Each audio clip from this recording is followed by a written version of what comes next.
Alien Invasion, Captain Marvel, and Thanos Did Nothing Wrong? All on Geek this week.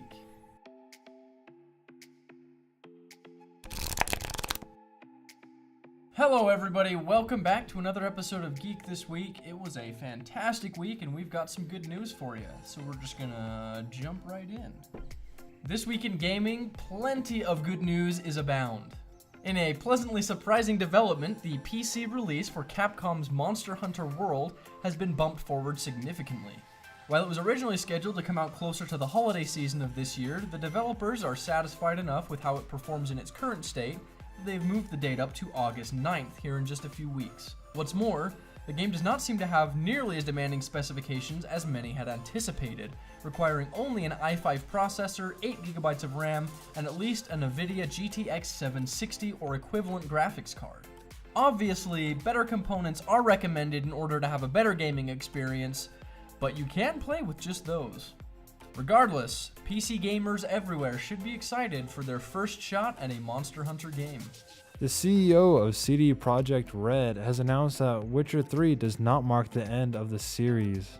In an interview with a financial organization, CEO Adam Kaczynski discussed the future of the studio and its projects. Obviously, a good deal of time was spent discussing their most recent project, Cyberpunk 2077, but when the Witcher series was brought up, Kaczynski made it very clear that CD Projekt Red plans on continuing development for both their current series.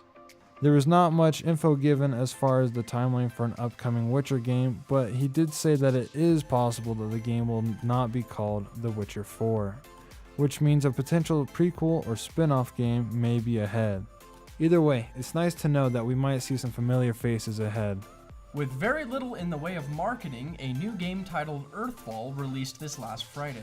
The game, made by developer HoloSpark, takes place in the northwest part of the United States, apparently sometime after an alien invasion where most people had been killed off, and an EMP-like surge shut down the majority of the world's electronics. Earthfall's gameplay borrows heavily from Valve's Left 4 Dead series, placing a group of 4 survivors in the middle of a post-urban wasteland, where they must fight off hordes of enemies and make it to different safe houses.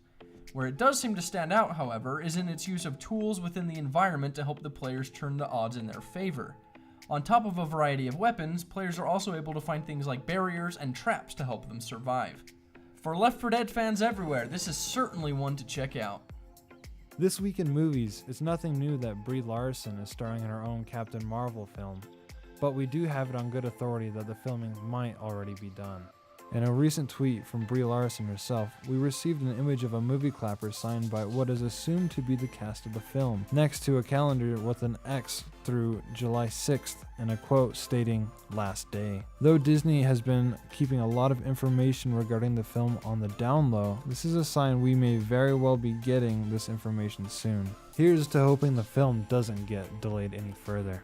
The Star Wars franchise has been on a bit of a bumpy road since the release of The Last Jedi, and yet we don't seem to be lacking at all in news of future Star Wars endeavors.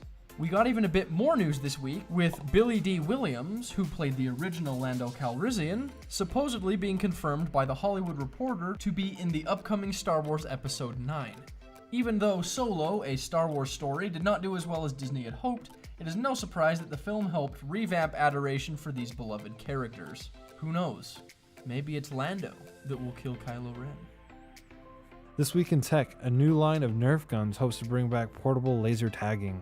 The lineup, known as Nerf Laser Ops Pro, currently features guns in both the pistol and rifle variety, with the receiver as well as sensors that show both your health and ammo levels. At its most basic, you can simply shoot at the receiver on the other's guns while protecting your own, not necessarily anything new. What makes things really interesting is the use of the Laser Ops Pro app on your smartphone. Each gun comes with an armband strap that allows for you to attach your phone to your arm and organize teams or keep track of your score. The app also lets you gain experience from regular play to obtain power-ups and improve your gun's stats. You can even attach your phone to the gun itself to initiate a single-player AR mode where you fight off enemies in the world around you. The guns are supposed to hit the shelves sometime next month, so you better gear up. 'Cause it's Nerf or nothing. This week in anime, Netflix graces us yet again with news of another Netflix original series. The series is called The Dragon Prince and is written by Eren Ihaz, the same screenwriter behind Futurama and Avatar: The Last Airbender. If that alone doesn't have you excited, Ihaz's co-creator is none other than Justin Richmond, who both worked on and directed multiple Uncharted games. The story is set to be centered on two princes and the assassin sent to kill them. We don't have a release date just yet, but a sneak peek is supposed to be taking place at the San Diego Comic-Con this week. This week in science, engineers at Tufts University have developed a prototype for a so-called smart bandage. The bandages were designed to help treat chronic skin wounds caused by things like burns or diabetes, which often lead to amputation. They are made up of a thin plaster patch along with a sensor that monitors the buildup of bacteria within the wound. It regularly pulls bacteria from the wound, followed by an administration of drugs to help keep the flesh from deteriorating. Seeing as nearly $28 billion in taxpayer money has been spent to treat these conditions, it could possibly be a change for the better.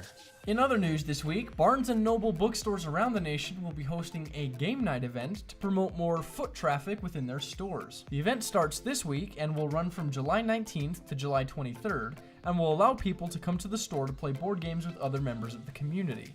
Attendees will also get a 10% discount on whatever games are being showcased that evening, as well as a discount on food and drinks at stores that have a cafe. This should be an interesting way to bring members of the community together, as well as introduce people to some new games. And lastly this week, the subreddit r/ThanosDidNothingWrong commenced their rumored culling. Anybody on the subreddit could opt into the random culling, where half of the subreddit was not only banned, but moved to the r/Soulstone subreddit. Several big names opted in, including Infinity War directors the Russo brothers, and as luck would have it, exactly one of the two brothers was relocated to the Soulstone. And that is going to be it for this week's, guys. Thanks for tuning in. Be sure to like, subscribe, and hit that little bell so you know every week when we come out with these videos. And with that, we will see you geeks Next week.